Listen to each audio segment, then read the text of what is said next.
The Drifter has this mysterious cargo that he's been dragging behind his ship for who knows how long. The ball. There's, yeah, that big chunk of ice. Where did it come from? In the season of the Drifter, we get to finally go to his ship. When you go into this thing, it's not what you expect.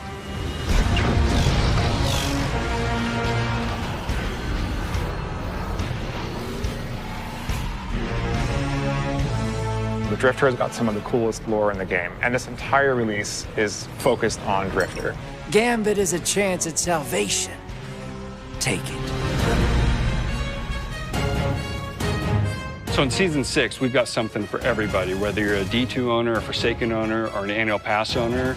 We've got new gear to chase, new weapons to chase. We've got exotic quests. We've got clan rings. We've got lore. Every week, there's something different for you to do.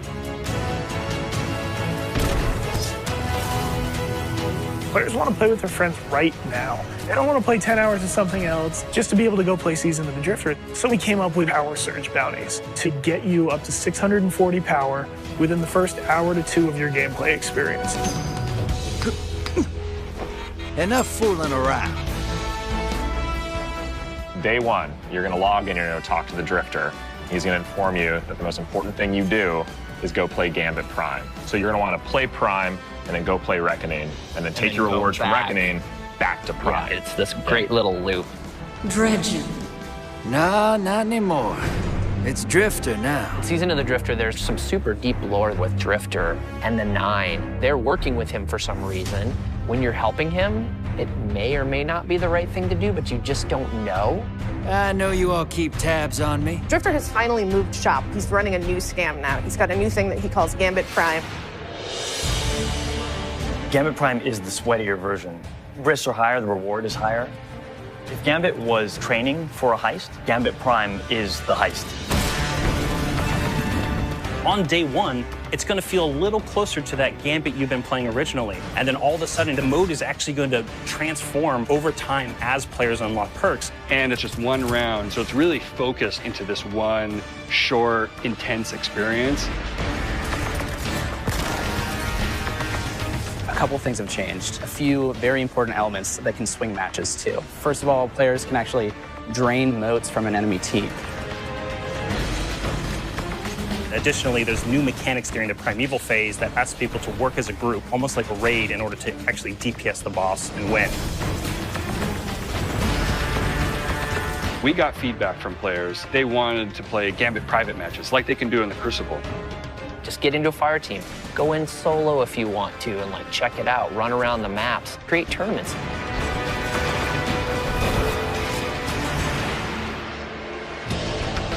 In the original Gambit, we had these 4 soft roles.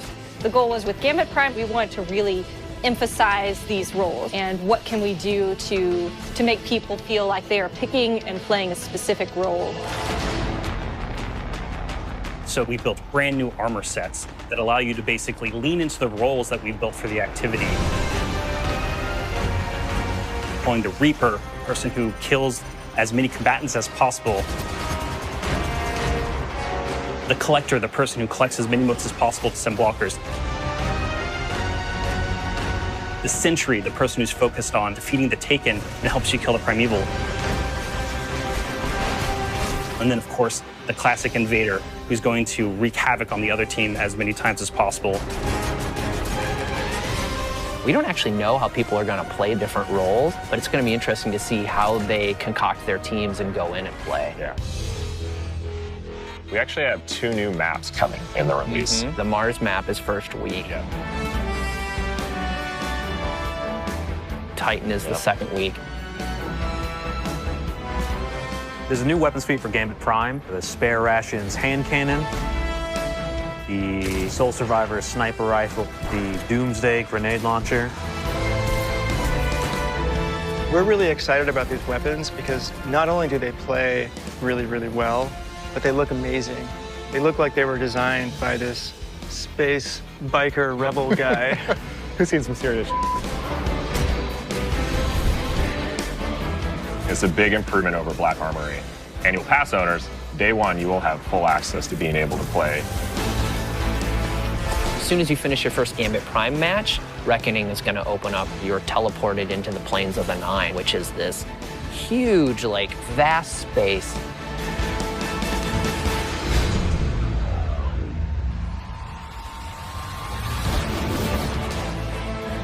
The Reckoning is a pinnacle PvE experience inside the Drifter's Ball, and it's pretty intense.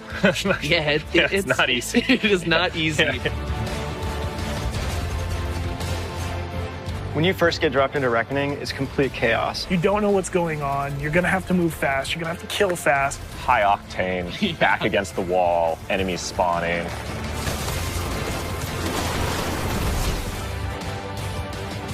You're getting attacked from all directions. Think the Crota raid from D1.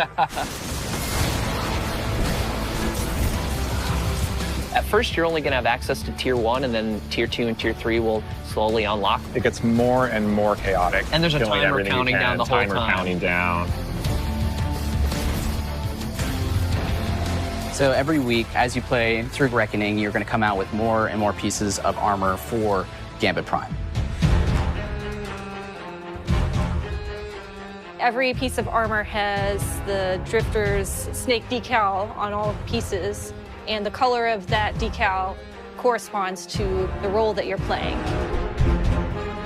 So if you're an Invader set, you've got these glowing, like, red snakes covering your entire armor set. So when you see someone come over, you're going to know. Or if you see someone Imagine in the ready room. If everyone is glowing and everyone has an aura, you should be expecting those top tier perks. You're going to look across or look at your team and go, oh my Four God. invaders? Yeah, that's crazy. Like, you don't know what's going to happen.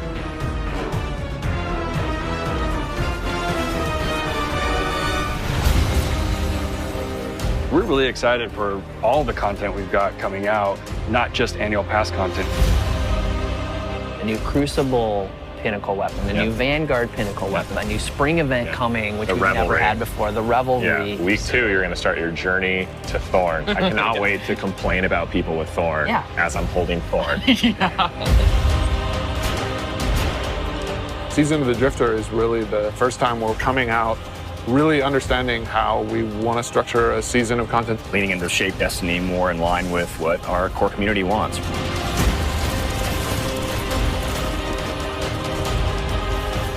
We're starting to figure out what the roadmap for a Bungie-controlled Destiny looks like.